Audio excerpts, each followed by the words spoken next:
Our next speaker is the founder and the director of the European Centre for International Political Economy, which is an award-winning political think tank, academic think tank based in Brussels. He has described the US and the EU as the Tom and Jerry of international trade negotiations, without actually emphasizing who is the cunning mouse and who is the ever unfortunate cat. We'll hear about that. He's also raised the question of whether the TTIP is a secret code for protecting the duo's supreme role in future trade policy. And the answer is yes. Fredrik Erixon, please take the chair.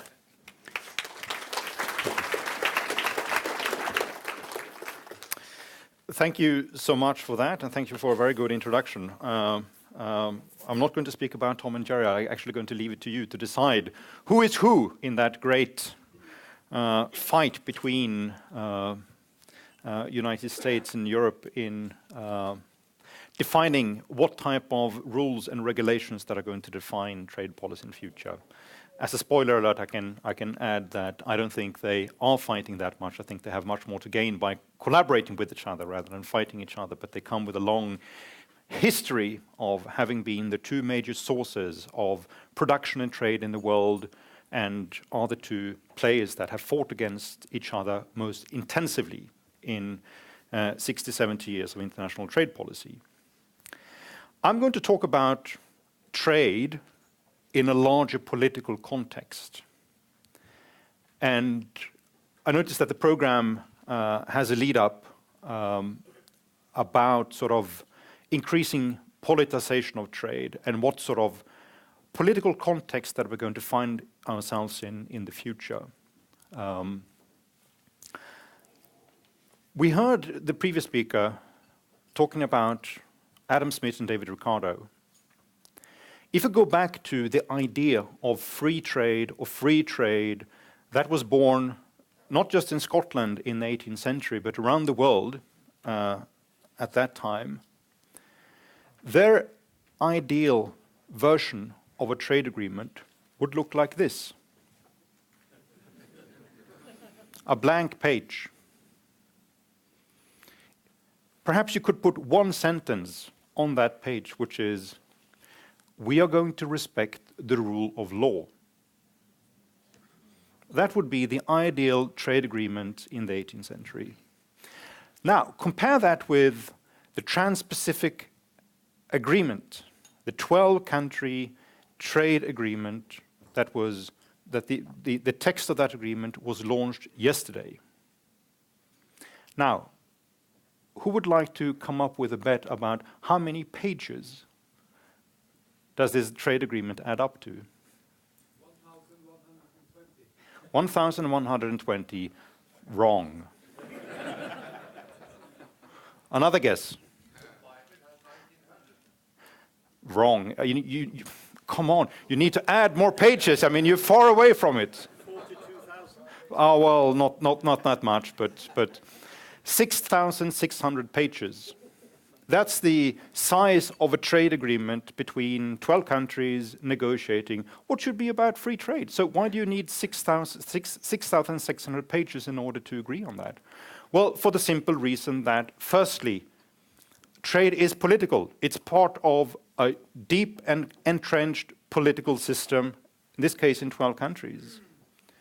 And trade, the issues we talk about in trade negotiations these days are becoming ever more political. Because we don't talk that much anymore about reducing tariffs by 5%, 10%, or taking tariffs down to zero. That's very much of an old type of trade policy issues. The issues you talk about in trade today concerns rules and regulations that apply for all sorts of cross-border integration. Most of us think about trade in the old fashion, which is that you produce one particular good in one factory, and then you ship it from that factory to another country. That's not how trade works anymore. And it's a fairly long time ago since trade was organized in that way. If you want to realize the sort of the modern phase of trade and trade how it looks today, pick up your iPhone and look at the back here, if you have an iPhone. Now it says assembled in China. Previously, on the iPhone 4, it said, made in China. So you go to a store, you buy an iPhone for around 550 euros, and about 2% of the value added created by this phone is made in China. The rest of the value added comes from all across the world, because production systems have fragmented. At its peak, Nokia, when it produced mobile phones, it shipped 10 billion components around the world every year. For each phone they assembled, it had around 600 different components that had been shipped to and from countries all across the world before it was assembled. That's the modern phase of trade. And now when we are stepping into other areas of trade, when we're not talking about physical stuff like a phone or television or clothes and garments, when we talk about services, when we talk about data, we of course talk about a completely different type of trade, a different type of integration across borders that also face different types of regulations. So trade is always political, but my thesis, which I'm going to put to you here today, is that it's going to become ever more political, and it's not going to get political in a good way. So think back to the last 40 years, and you saw the trade flows, the great rise in world trade that we saw on the screen during the previous presentation. Going from 1950s with a sort of a doldrum in the 1960s, then really shooting up from the late 1970s up to the crises. World trade expanded extremely rapidly, far more rapidly than it's ever done in the history of the world economy. And that was, of course, a consequence of what we call globalization. And globalization had three different things, in my view. It was reduction in trade barriers in the world, starting with different sort of negotiations in the World Trade Organization, starting with different sort of domestic economic reforms that a lot of countries did that open up a lot of markets for new competition. So that was the first part. The second part was the magnificent rise of China.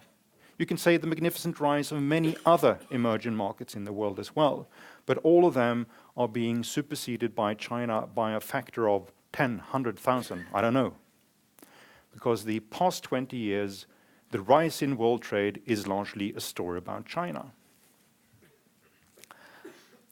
So what happened under this period is that we began to shift the structure of production along the ways which I just described with the iPhone.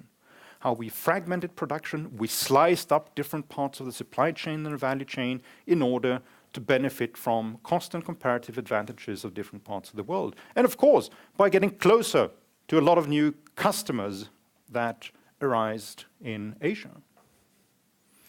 So that was the second part of globalization, which is that it shifted the structure of production in Western economies.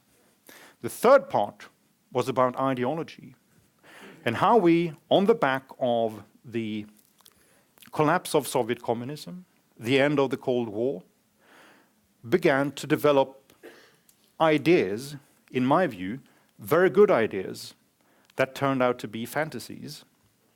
Ideas about the perennial peace. Ideas about, in the words of Francis Fukuyama, the end of history. And how he, in that very fascinating book, was putting forward the idea that what he called the victory of the VCR. And those of you who are young and don't remember what a VCR is, I can tell you it's what my generation did when we were young, which is you put in a cassette into player in order to watch a movie. Now you stream, of course. But he called it the victory of the VCR, that it has homogenized the world upon liberal economic principles, the idea of democracy and human rights, and we were not going to see any contest in future about what ideas and principles that are going to power the world and the world economy. If you look around the world today, you will see a very different phase of politics. We'll see a very different contest about ideas, about what type of politics that are going to power our future. But globalization was based on this idea of how we could build a democratic world order on the back of ever-flowing trade. How to the east of the Carpathian Mountains, how the Kremlin and others were going to rush to become democratic, respectful of human rights, respectful of plurality and plurality of opinions, if they just could get integrated into a world order based on free trade and free flows of foreign direct investment. Now we're fighting a proxy war with them in Ukraine. Now we're talking about a strong return of geography and geopolitics for how the Western world is being managed and how it looks upon the world. So something has changed, and the idea of globalization, which is a very good idea and an idea I really long to return to, is now being contested in a way we haven't seen for a long time. And the response from Western leaders from that contest haven't been exactly stellar. So this is my first point then about the increasing politicization of trade, how geography and geopolitics will come to dominate much more of the thinking about trade, trade liberalization, and economic integration in the world in the future. Hopefully not for a long time, but I think this is the paradigm we're going to have to work with, at least for the next 20 years. Part of that is also a natural shift that comes from the fact that China and many other countries in Asia now, they have grown so much that they are not developing countries anymore. We shouldn't really talk about them as emerging countries. They have emerged. And when you have emerged, when you have passed that first phase of economic development, where you're not sort of a poor country anymore, but you're becoming more of a middle-income country, you also start to change your trade patterns. You don't need to import infrastructure goods, capital goods, in order to build up your own physical infrastructure of a country anymore. You start to demand services, you start to demand luxury goods and other type of consumer goods. Those type of goods tend to be produced locally and tends to come with a very strong localized flavor. The richer you get, the more you trade with your neighbor.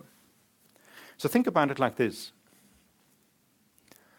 We've seen this magnificent rise of China over the past 20 years. Now, here's the question. My mother country, Sweden, which country in the world has its export risen most to over the past 20 years? China? Okay. Someone come up with a better guess? Yes! Norway! And it's because of the proximity of trade. The trade pattern, you tend to trade with those that are close to you. And the richer you get, the more you tend to trade with those that are closer to you because you demand roughly similar type of products.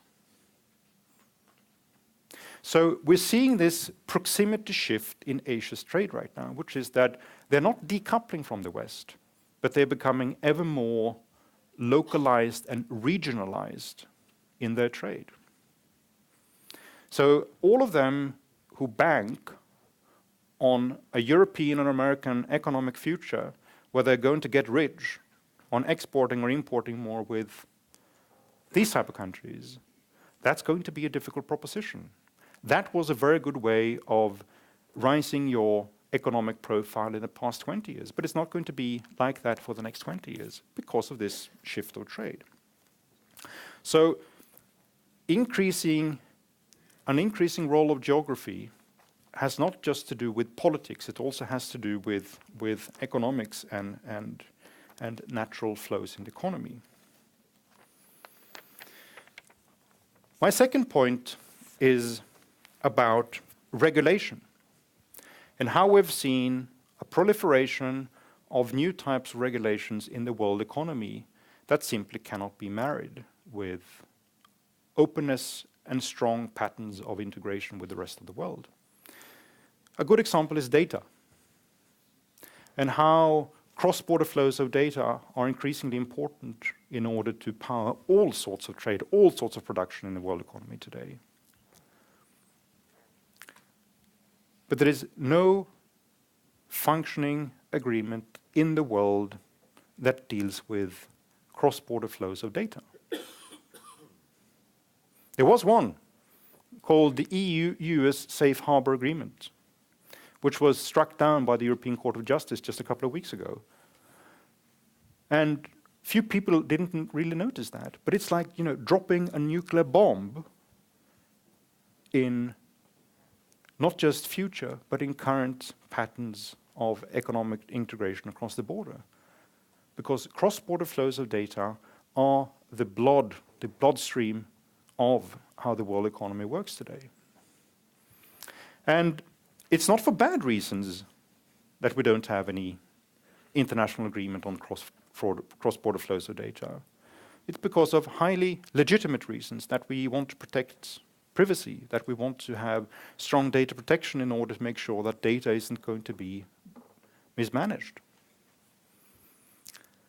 We also have bad reasons behind it, how we see increasing protectionism in a lot of thinking around how you want to centralize data to your own economy, because that's where the real value is today. So we have a lot of companies, think for example of traditional telecom companies providing you with the mobile phone subscription. All of them are now complaining about they're not making any money anymore. Because those that are making money on all the telecom development we've seen tends to be the on-top providers, those that actually provide the service, the streaming services, the email services, all that you use the mobile phone for. And that's all about data. And all that value added, it's captured in data. And data is just one example about regulations that don't sit comfortably with the idea of increasing economic integration. We have lots of other types of regulations on environment, on consumer affairs, on health. Here in Norway is becoming famous in world trade groups these days, because it's planning to introduce something called plain packaging on cigarette packages. And most people would say, well, what's the difficulties with that? Well, there's a lot of countries that are planning to retaliate against Norway because they're doing it, because they think they're hurting their trade. So we have a lot of different regulations, not classical trade regulations, that bump into each other and cause a lot more friction in world trade today. And I think that's going to continue for at least another decade, perhaps two, before we're going to get to the point where we need to begin to organize our regulations in a way that makes them compatible with the rest of the world. Look, we haven't figured out how to do this in Europe yet. We're still talking about creating a data agreement in Europe, which is going to allow for free flow of data inside Europe. We don't have that. So we're talking about a lot of critical issues that aren't being dealt with, but that are increasingly encroaching on global trade. Lastly, before I end, and to sum this up, there's a lot of people now talking about what they call the end of globalization. I think that's a little bit of a hyperbole, but I agree with some of the core propositions in that thesis, which is that trade isn't growing anymore as it used to over the past 40 years. Europe's trade with Asia has declined in the past 3 years. And it's nothing to do, well, Asia's export to Europe has something to do with the fact that Europe is in a crisis and demand in Europe has been muted. But Europe's export to Asia is also declining. And I mean declining in real terms. It's not that the growth of trade is declining. It's that the real volumes of trade is declining. And add to that what I initially talked about, the idea of globalization, how we now see a contest between different ideas about what principles and what rules that should power the world economy. I think it's pretty obvious that we are talking about a shift in the world order right now, where we are about to step into something which we haven't been used to over the past 40 years, when sort of globalization and Western leadership were the obvious answers to how we want to arrange the world. But that is now shifting. As part of that, we also see that the organizations in the world that really thrived on the ethos of globalization, like the World Trade Organization, like the European Union, that they are ever more contested as well, and that they are fighting for not survival, but they're fighting for their relevance in the future. And I think this is the world we're going to be faced with. It's increasingly politicized. We see greater contest between ideas and between different center poles of power in the world. And I'm afraid that's not going to be as good a world as the world we had in the past 30 years. Thank you.